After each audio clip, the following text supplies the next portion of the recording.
Hi friends, this is Vinson. நம்ம சேனலுக்கு உங்களை அன்புடன் வரவேற்க. நம்ம சேனல் வந்து பார்த்திங்கன்னா உங்களோட கரியர் செட் பண்ணுறதுக்காக தான் 12th நிறைய இம்பார்ட்டன்ட் கொஸ்டின்ஸ் வந்து நம்ம சேனல் அப்லோட் பண்ணிட்டோம்.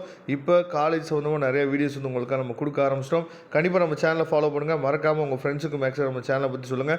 வரக்கூடிய நாட்களில் ஆர்ட்ஸ் அண்ட் சயின்ஸ் கவுன்சிலிங்கை பற்றியும், ஆர்ட்ஸ் அண்ட் சயின்ஸுக்கு வந்து பார்த்திங்க அப்படின்னா என்ன மாதிரியான காலேஜ் வந்து பார்த்திங்க அப்படின்னா நல்ல நல்ல காலேஜஸ் இருக்குது, எப்படி நீங்கள் வந்து அங்கே அட்மிஷன் போடலாம் அப்படிங்கிற வீடியோஸ்லாம் உங்களுக்காக ரெகுலராக நம்ம கொடுக்குறதுக்கு காத்துட்ருக்கோம். அதனால நம்ம சேனலை ரெகுலராக நீங்கள் ஃபாலோ பண்ணுங்கள். ஓகே ஃப்ரெண்ட்ஸ், அதாவது இப்போ நம்ம பார்க்க போகிறது 12th எக்கனாமிக்ஸோட அஃபிஷியல் ஆன்சர் கீ தான் நம்ம பார்க்க போகிறோம். டைப் ஏ, டைப் பி அப்படின்னு சொல்லி 2 எழுதிருப்பீங்க. நீங்கள் எந்த டைப்பில் வந்து கொஸ்டின் எழுதுனீங்க அப்படிங்கிறத நீங்கள் என்ன பண்ணுறது சொல்லி பார்த்துங்க. அதன்படி நீங்கள் என்ன பண்ணலாம் சொல்லி பார்த்தீங்கன்னா உங்களோட ஆன்சர்ஸை நீங்கள் செக் பண்ணிக்கலாம். சரியா? இப்போ நீங்கள் பார்த்துருக்கிறது வந்து பார்த்திங்கன்னா ரொம்ப ரொம்ப முக்கியமானதாக என்ன பண்ணுன்னு சொல்லி பார்த்தீங்கன்னா பார்த்துருக்கீங்க. சரியா? அதாவது நமக்கு வந்து காமர்ஸில் நமக்கு என்னன்னு சொல்லி பார்த்தீங்கன்னா 1 மார்க் வந்து கிரேஸ் மார்க் கொடுத்துருந்தாங்க. சரியா? அதாவது 1 மார்க் ஃபுல்லாகவே கிரேஸ் மார்க், இன்னொரு கொஸ்டின் இன்னொரு 1 மார்க் வந்து பார்த்திங்கன்னா 2 ஆப்ஷனில் ஏதாவது ஒரு ஆப்ஷன் எழுதினா கூட போதுமானது அப்படின்னு சொல்லி சொல்லியிருந்தாங்க.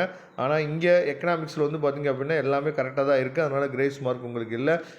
நீங்கள் எக்கனாமிக்ஸ் எக்ஸாம் வந்து நம்ம ரிவ்யூ எடுக்கும்போது பசங்க வந்து சொன்னாங்க எக்கனாமிக்ஸ் எக்ஸாம் வந்து ரொம்ப ரொம்ப ஈஸி அப்படின்னு சொல்லி சொன்னாங்க. சரியா?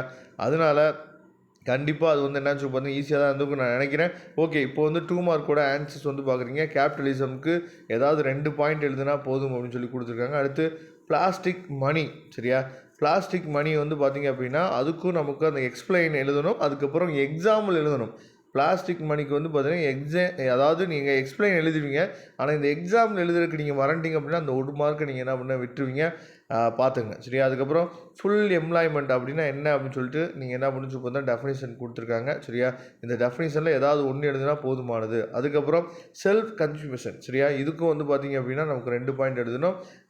நெக்ஸ்ட் எல்லாமே வந்து பார்த்திங்க அப்படின்னா அதாவது ரிலேட்டடாக எழுதினாவே போதுமானது. எக்கனாமிக்ஸை பொறுத்த வரைக்கும் நீங்கள் அப்படியே மக்கப் பண்ணி அப்படியே நீங்கள் எழுதணும்னு அவசியம் கிடையாது. நீங்கள் அதுக்கு ரிலேட்டடாக நீங்கள் எழுதினாவே போதுமானது. சரியா? அதை நீங்கள் தெளிவாக நீங்கள் பார்த்துக்குங்க. சரியா? அதுக்கப்புறம் அதாவது 30வது கொஸ்டின் வந்து பார்த்தீங்கன்னா காம்பனன்ட்ஸ் ஆஃப் ஜிஎஸ்டி. சரியா? அதாவது அதாவது சிஎஸ்டி, அதுக்கப்புறம் எஸ்ஜிஎஸ்டி, அதுக்கப்புறம் ஐஜிஎஸ்டி. சரியா? இது வந்து பார்த்திங்க அப்படின்னா காம்பனன்ட்ஸ், இதை பற்றி நம்ம எக்ஸ்பிளைன் பண்ணி எழுதணும்னு அவசியம் இல்லை.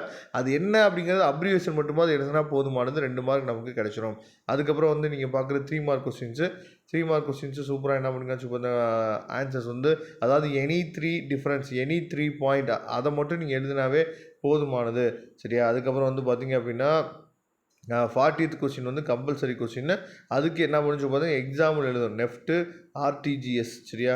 இந்த எக்ஸாம்பிள் எழுதணும், அதை நீங்கள் பார்த்துங்க. ஓகே, இந்த 41 சம்முக்கு ஆன்சர் என்ன அப்படிங்கிறத பாருங்கள். ஆன்சர் வந்து பார்த்திங்க அப்படின்னா 0.621.